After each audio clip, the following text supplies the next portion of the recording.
Hi, welcome back to my channel English with Shivu sir. Please subscribe this channel and let's move on to today's class. ನಿನ್ನೆಯ ತರಗತಿಯಲ್ಲಿ question tag ಅಂತಂದರೆ ಏನು, question ಟ್ಯಾಗ್ಗೆ ಸಂಬಂಧಿಸಿದಂಥ ಕೆಲವೊಂದಿಷ್ಟು ನಿಯಮಗಳನ್ನ ನಿನ್ನೆ ತರಗತಿಯಲ್ಲಿ ಬಹಳ ಡೀಟೇಲ್ಸ್ ಆಗಿ ನಾವು ಏನು ಮಾಡೀವಿ ಅಂತಂದ್ರೆ ಕಲ್ತೀವಿ. ಅದೇ ರೂಲ್ಸ್ಗೆ ಅನ್ವಯ ಆಗುವಂತೆ ಇವತ್ತಿನ ತರಗತಿಯಲ್ಲಿ ಹೋದ ವರ್ಷ ಅಥವಾ ಕಳೆದ ವರ್ಷದಲ್ಲಿ ಕೇಳಿರುವಂತಹ ಪ್ರಶ್ನೆ ಪತ್ರಿಕೆಯಲ್ಲಿ ಬಂದಿರುವಂಥ ಪ್ರಶ್ನೆಗಳನ್ನು ಬಿಡಿಸುವಂತ ಹೋಗೋಣ. ಇಲ್ಲಿ 2020 ಮುಖ್ಯ ಪರೀಕ್ಷೆಯಲ್ಲಿ ಕೇಳಿರುವಂಥ ಒಂದು ಪ್ರಶ್ನೆ, rockets carry satellite and people into space ಅನ್ನುವಂಥ ಒಂದು ಪ್ರಶ್ನೆಯನ್ನು ಕೇಳಿರುವಂಥದ್ದು. ನಾವು ಯಾವುದಾದ್ರೂ ಒಂದು ಕ್ವಶನ್ ಟ್ಯಾಗನ್ನು ಬಿಡಿಸಬೇಕಾದ್ರೆ ಮೊದಲಿಗೆ ನಾವು ಪಾಲಿಸಬೇಕಾಗಿರುವಂತಹ ನಿಯಮ ಏನು ಅಂತಂದರೆ, ಕೊಟ್ಟಂಥ ಪ್ರಶ್ನೆ ಪಾಸಿಟಿವ್ ಆಗೈತು ಅಥವಾ ನೆಗೆಟಿವ್ ಆಗೈತು ಅನ್ನುವಂಥದ್ದು ತಿಳ್ಕೊಳ್ಬೇಕು. ಇಲ್ಲಿ rockets carried satellites and people into space ಅನ್ನುವಂಥದ್ದು ಕೊಟ್ಟಂಥ ಹೇಳಿಕೆ ಪಾಸಿಟಿವ್ ಆಗಿರೋದ್ರಿಂದ ನಾವು ರೂಲ್ ಪ್ರಕಾರ ನೆಗೆಟಿವ್ ಕ್ವಶನ್ ಟ್ಯಾಗನ್ನು ಹಚ್ಚಬೇಕು. ನೆಗೆಟಿವ್ ಕ್ವಶನ್ ಟ್ಯಾಗನ್ನು ಹಚ್ಚಬೇಕಾದ್ರೆ ನಾವು ಒಂದು ಫಾರ್ಮುಲಾವನ್ನು ಬಳಕೆ ಮಾಡ್ಕೊಳ್ತೀವಿ. ಇಲ್ಲಿ ಫಸ್ಟಿಗೆ ಸಹಾಯಕ ಕ್ರಿಯಾಪದವನ್ನು ತೊಗೊಳ್ತೀವಿ, ಹೆಲ್ಪಿಂಗ್ ವರ್ಬನ್ನು ತೊಗೊಳ್ತೀವಿ. ಆ ನಂತರ ಅದಕ್ಕೆ ನಾವು NT-ಯನ್ನು ಹಚ್ತೀವಿ, ಅಂದರೆ ಏನು ಅಪಸ್ಟ್ರೋಫಿ T-ಯನ್ನು ಹಚ್ತೀವಿ, ನಾಟ್ ಹಚ್ತೀವಿ, ಪ್ಲಸ್ ಪ್ರನೌನ್ ಹಚ್ತೀವಿ. ಅದಾದಮೇಲೆ ಪ್ಲಸ್ ಕ್ವಶನ್ ಮಾರ್ಕನ್ನು ಬಳಕೆ ಮಾಡ್ಕೊಳ್ತೀವಿ.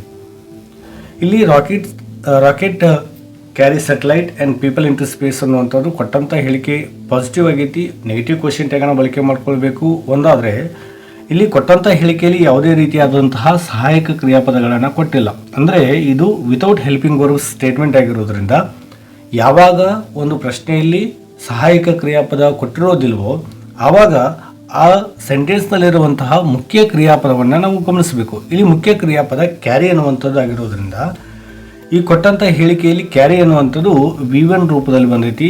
ಯಾವಾಗ ಒಂದು ಪ್ರಶ್ನೆಯಲ್ಲಿ ಮುಖ್ಯ ಕ್ರಿಯಾಪದ ಒರಿಜಿನಲ್ ಫಾರ್ಮಲ್ಲಿ ಬಂದಿತ್ತು ಅಂತಂದರೆ ಆವಾಗ ನಾವು ಡೂ ಅನ್ನು ಬಳಕೆ ಮಾಡ್ಕೊಳ್ತೀವಿ. ವರ್ಬು ಎಸ್ ಫಾರ್ಮಲ್ಲಿ ಬಂದಿತ್ತು ಅಂತಂದರೆ ನಾವು ಡಸ್ ಅನ್ನು ಬಳಕೆ ಮಾಡ್ಕೊಳ್ತೀವಿ. ಅದೇ ವರ್ಬು ಪಾಸ್ಟ್ ಫಾರ್ಮಲ್ಲಿ ಬಂದಿತ್ತು ಅಂತಂದರೆ ನಾವು ಡಿಡ್ ಅನ್ನು ಬಳಕೆ ಮಾಡ್ಕೊಳ್ತೀವಿ. ಇಲ್ಲಿ ಒರಿಜಿನಲ್ ಫಾರ್ಮಲ್ಲಿ ಬಂದಿರೋದ್ರಿಂದ ನಾವು ಡೂ ಅನ್ನು ಇಲ್ಲಿ ಬಳಕೆ ಮಾಡ್ಕೊಳ್ತೀವಿ. ಹಾಗಿದ್ರೆ ಕೊಟ್ಟಂಥ ಹೇಳಿಕೆಯಲ್ಲಿ ಇಲ್ಲಿ ರಾಕೆಟ್ಸ್ ಅನ್ನುವಂಥದ್ದು ಪ್ರನೌನ್ ಆಗಿ ನಾವು ದೇನ ಬಳಕೆ ಮಾಡ್ಕೊಳ್ತೀವಿ. ಕೊಟ್ಟಂಥ ಹೇಳಿಕೆ ಆವಾಗಲೇ ಹೇಳಿದ್ನಿ ನಾನು ಪಾಸಿಟಿವ್ ಆಗೈತಿ, ನೆಗೆಟಿವ್ ಕ್ವಶನ್ ಟ್ಯಾಗನ್ನು ಬಳಕೆ ಮಾಡ್ಕೊಳ್ಬೇಕು. ಇಲ್ಲಿ ಡೂ ಅನ್ನುವಂಥದ್ದು ಸಹಾಯಕ ಕ್ರಿಯಾಪದವನ್ನು ತೊಗೊಂಡ್ವಿ, ಅದಕ್ಕೆ ನಾವು ಏನು ಅಪಸ್ಟ್ರೋಫಿ T-ಯನ್ನು ಹಚ್ತೀವಿ, ಡೋಂಟ್ ಆಯಿತು. ಆ ನಂತರ ಇಲ್ಲಿ ಪ್ರನೌನ್ ಆಗಿ ದೇಯನ್ನು ಬಳಕೆ ಮಾಡ್ಕೊಳ್ತೀವಿ. ಹಂಗಾರೆ ಉತ್ತರ ಏನಾಯಿತು ಅಂತಂದರೆ ಡೋಂಟ್ ದೇ ಆಯಿತು. ಉತ್ತರ ಬಿ ಸರಿ. ಹಾಗೆ ಎರಡನೇ ಪ್ರಶ್ನೆಯನ್ನು ಗಮನಿಸ್ರಿ. Abhinav scored a goal in a football match ಅನ್ನುವಂಥ ಒಂದು ಪ್ರಶ್ನೆಯನ್ನು ಕೇಳಿರುವಂಥದ್ದು. ಈ ಪ್ರಶ್ನೆಯಲ್ಲಿ ಸಹಿತ ಯಾವುದೇ ರೀತಿಯಾದಂತಹ ಸಹಾಯಕ ಕ್ರಿಯಾಪದವನ್ನು ಕೊಟ್ಟಿಲ್ಲ. ಸಹಾಯಕ ಕ್ರಿಯಾಪದವನ್ನು ಕೊಟ್ಟಿಲ್ಲ ಅಂತಂದರೆ ಈ ಹಿಂದೆ ಪ್ರಶ್ನೆಯಲ್ಲಿ ನಾವು ಗಮನಿಸಿರೋ ಹಾಗೆ ಆ ವಾಕ್ಯದಲ್ಲಿರುವಂಥ ಮುಖ್ಯ ಕ್ರಿಯಾಪದವನ್ನು ಗಮನಿಸ್ತೀವಿ. ಇಲ್ಲಿ ಸ್ಕೋರ್ಡ್ ಅನ್ನುವಂಥದ್ದು ಮುಖ್ಯ ಕ್ರಿಯಾಪದವಾಗಿ ಬಂದೈತಿ. ಈ ಮುಖ್ಯ ಕ್ರಿಯಾಪದ ಯಾವ ಫಾರ್ಮಲ್ಲಿ ಐತಿ ಅಂದರೆ ಫಾಸ್ಟ್ ಫಾರ್ಮಲ್ಲಿ ಇರೋದ್ರಿಂದ ಸೊ ನಾವು ಇಲ್ಲಿ ಡಿಡ್-ಅನ್ನು ಬಳಕೆ ಮಾಡ್ಕೊಳ್ತೀವಿ. ಯಾಕೆ ಡಿಡ್-ಅನ್ನು ಬಳಕೆ ಮಾಡ್ಕೊಳ್ತೀವಿ ಅಂತಂದರೆ ಇಲ್ಲಿ ಸ್ಕೋರ್ಡ್ ಅನ್ನುವಂಥದ್ದು ಫಾಸ್ಟ್ ಫಾರ್ಮಲ್ಲಿ ಇರೋದ್ರಿಂದ. ಹಾಗಿದ್ರೆ ನಾವು ಸಹಾಯಕ ಕ್ರಿಯಾಪದವಾಗಿ ಡಿಡ್-ಅನ್ನು ಇಲ್ಲಿ ಬಳಕೆ ಮಾಡ್ಕೊಂಡ್ವಿ. ಕೊಟ್ಟಂಥ ಹೇಳಿಕೆ ಪಾಸಿಟಿವ್ ಆಗಿರೋದ್ರಿಂದ ನಾವು ಇಲ್ಲಿ NT-ಯನ್ನು ಹಚ್ತೀವಿ, ನಾಟ್ ಹಚ್ತೀವಿ. ಆ ನಂತರ ಇಲ್ಲಿ ಅಭಿನವ್ ಅನ್ನುವಂಥದ್ದು ಪ್ರನೌನ್ ಆಗಿ ಹೀಯನ್ನು ಬಳಕೆ ಮಾಡ್ಕೊಳ್ಳೋದ್ರಿಂದ ಉತ್ತರ ಏನಾಗುತ್ತಾ ಅಂತಂದ್ರೆ ಡಿಡೆಂಟ್ ಹೀ ಆಗುತ್ತಾ. ಮುಂದಿನ ಪ್ರಶ್ನೆಯನ್ನು ಗಮನಿಸೋದಾದರೆ, your friends are coming tonight ಅನ್ನುವಂಥದ್ದು ಕೊಟ್ಟಂಥ ಹೇಳಿಕೆ ಪಾಸಿಟಿವ್ ಆಗೈತಿ, ನಾವು ನೆಗೆಟಿವ್ ಕ್ವಶನ್ ಟ್ಯಾಗನ್ನು ಬಳಕೆ ಮಾಡ್ಕೊಳ್ಬೇಕು. ಹಾಗಿದ್ರೆ ಈ ಪ್ರಶ್ನೆಯಲ್ಲಿ ಸಹಾಯಕ ಕ್ರಿಯಾಪದವನ್ನು ಕೊಟ್ಟಾನ. ಸಹಾಯಕ ಕ್ರಿಯಾಪದ ಆರ್ ಅನ್ನುವಂಥದ್ದು ಸಹಾಯಕ ಕ್ರಿಯಾಪದವಾಗಿ ಬಂದೈತಿ. ಕೊಟ್ಟಂಥ ಹೇಳಿಕೆಯಲ್ಲಿ ಸಹಾಯಕ ಕ್ರಿಯಾಪದವನ್ನು ಬಳಸಿಕೊಂಡು ನಾವು ಕ್ವಶನ್ ಟ್ಯಾಗನ್ನು ಹಚ್ಚಬೇಕು. ಇಲ್ಲಿ ಕೊಟ್ಟಂಥ ಹೇಳಿಕೆ ಪಾಸಿಟಿವ್ ಆಗಿರೋದ್ರಿಂದ ನೆಗೆಟಿವ್ ಕ್ವಶನ್ ಟ್ಯಾಗ್ ಬರಬೇಕು. ಇಲ್ಲಿ ಫಸ್ಟಿಗೆ ಮೊದಲಿಗೆ ನಾವು ಆರನ್ನು ತೆಗೆದುಕೊಳ್ತೀವಿ. ಆರಾದಮೇಲೆ ಅದಕ್ಕೆ ಅಪಸ್ಟ್ರೋಫಿ NT-ಯನ್ನು ಹಚ್ತೀವಿ. ಪ್ರನೌನ್ ದೇ ಹಚ್ಚೋದ್ರಿಂದ ಸರಿಯಾದ ಉತ್ತರ ಏನಾಗುತ್ತಾ ಇಲ್ಲಿ ಆರಂಟ್ ದೇ ಆಗುತ್ತಾ. ಇನ್ನು ಮುಂದಿನ ಪ್ರಶ್ನೆಯನ್ನು ಗಮನಿಸೋದಾದರೆ, ಮೇಘನಾ is looking a smart and attractive lady ಅನ್ನುವಂಥ ಒಂದು ಪ್ರಶ್ನೆಯನ್ನು ಕೇಳಿರುವಂಥದ್ದು. ಇದು ಕೂಡ ಕೊಟ್ಟಂಥ ಹೇಳಿಕೆ ಪಾಸಿಟಿವ್ ಆಗಿದೆ. ನಾವು ನೆಗೆಟಿವ್ ಕ್ವಶನ್ ಟ್ಯಾಗನ್ನು ಬಳಕೆ ಮಾಡಿಕೊಳ್ಬೇಕು. ಇಲ್ಲಿ ಆಲ್ರೆಡಿ ಸಹಾಯಕ ಕ್ರಿಯಾಪದ ಈಸ್ ಅನ್ನೋದು ಕೊಟ್ಟಿರೋದ್ರಿಂದ ಫಸ್ಟಿಗೆ ನಾವು ಈಸನ್ನು ತೆಗೆದುಕೊಳ್ತೀವಿ. ಅದಕ್ಕೆ ನಾವು NT-ಯನ್ನು ಹಚ್ತೀವಿ. ಇಸಂಟ್ ಆಯಿತು. ಆ ನಂತರ ಇಲ್ಲಿ ಮೇಘನಾ ಅನ್ನುವಂಥದ್ದು ಪ್ರೊನೌನ್ ಸಿ ರೆಫರ್ ಮಾಡೋದ್ರಿಂದ ನಾವು ಇಲ್ಲಿ ಸಿ ಅನ್ನು ಹಚ್ಚಿ ಲಾಸ್ಟ್ ಪ್ರಶ್ನಾರ್ಥಕ ಚಿಹ್ನೆಯನ್ನು ಇಟ್ಟರೆ ಉತ್ತರ ಸಿ ಸರಿಯಾದ ಉತ್ತರ. ಮುಂದಿನ ಪ್ರಶ್ನೆಯನ್ನು ಗಮನಿಸುವುದಾದರೆ 2023 ವಾರ್ಷಿಕ ಪರೀಕ್ಷೆಯಲ್ಲಿ ಕೇಳಿರುವಂಥದ್ದು Nirmala tries to get a good marks in exam ಅನ್ನುವಂಥ ಒಂದು ಪ್ರಶ್ನೆಯನ್ನು ಕೇಳಿರುವಂಥದ್ದು. ಇಲ್ಲಿ ಕೊಟ್ಟಂಥ ಹೇಳಿಕೆ ಪಾಸಿಟಿವ್ ಆಗೈತಿ, ನಾವು ನೆಗೆಟಿವ್ ಕ್ವಶನ್ ಟ್ಯಾಗನ್ನು ಬಳಕೆ ಮಾಡಿಕೊಳ್ಬೇಕು. ಇಲ್ಲಿ ಯಾವುದೇ ರೀತಿಯಾದ ಸಹಾಯಕ ಕ್ರಿಯಾಪದವನ್ನು ಕೊಟ್ಟಿಲ್ಲ, ಆವಾಗ ನಾವು ಮುಖ್ಯ ಕ್ರಿಯಾಪದವನ್ನು ಗಮನಿಸಬೇಕು. ಇಲ್ಲಿ ಟ್ರೈಸ್ ಅನ್ನುವಂಥದ್ದು ವರ್ಬು ಎಸ್ ಪ್ರತ್ಯಯಲ್ಲಿ ಬಂದೈತಿ. ವರ್ಬ್ ಎಸ್ ಪ್ರತ್ಯಯಲ್ಲಿ ಬಂದಿದ್ರೆ ನಾವು ಡಸ್ ಅನ್ನು ಬಳಕೆ ಮಾಡ್ಕೊಳ್ಬೇಕು. ಇಲ್ಲಿ ನಿರ್ಮಲಾ ಅನ್ನುವಂಥದ್ದು ಸಿ ಅನ್ನು ಬಳಕೆ ಮಾಡ್ಕೊಳ್ತೀವಿ.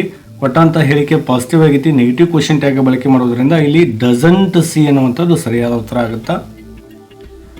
ನಂತರ ಕಿರಣ್ ಲೈಕ್ಸ್ ಕಾಫಿ ಅನ್ನುವಂಥದ್ದು ಇಲ್ಲಿ ಕೂಡ ಯಾವುದೇ ರೀತಿಯಾದಂತಹ ಹೆಲ್ಪಿಂಗ್ ವರ್ಬ್ ಅಂದರೆ ಸಹಾಯಕ ಕ್ರಿಯಾಪದವನ್ನು ಕೊಟ್ಟಿಲ್ಲ. ಕೊಟ್ಟಂಥ ಹೇಳಿಕೆ ಪಾಸಿಟಿವ್ ಆಗದ, ನೆಗೆಟಿವ್ ಕ್ವಶನ್ ಟ್ಯಾಗನ್ನು ಬಳಕೆ ಮಾಡ್ಕೊಳ್ಬೇಕು. ಇಲ್ಲಿ ಲೈಕ್ಸ್ ಬಂದಿರೋದ್ರಿಂದ ನಾವು ಡಸ್ ಅನ್ನು ತೆಗೆದುಕೊಳ್ತೀವಿ.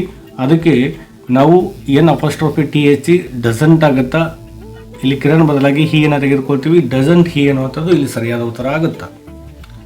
ಇನ್ನು ನೆಕ್ಸ್ಟ್ ಪ್ರಶ್ನೆಯನ್ನು ಗಮನಿಸ್ರಿ. ಫಾರ್ವೇಸ್ ಈಟ್ಸ್ ಪಿಜ್ಜಾ ಅನ್ನುವಂಥದ್ದು ಇಲ್ಲಿ ಯಾವುದೇ ರೀತಿಯಾದ ಸಹಾಯಕ ಕ್ರಿಯಾಪದವನ್ನು ಕೂಡ ಕೊಟ್ಟಿಲ್ಲ. ಅವಾಗ ಮುಖ್ಯ ಕ್ರಿಯಾಪದವನ್ನು ಗಮನಿಸಿದಾಗ ಇಲ್ಲಿ ಈಟ್ಸ್ ಅನ್ನುವಂಥದ್ದು ವರ್ಬ್ ಎಸ್ ಪ್ರತ್ಯಯದಲ್ಲಿ ಬಂದಿರೋದ್ರಿಂದ ನಾವು ಡಸ್ ಅನ್ನು ಬಳಕೆ ಮಾಡ್ಕೊಳ್ತೀವಿ.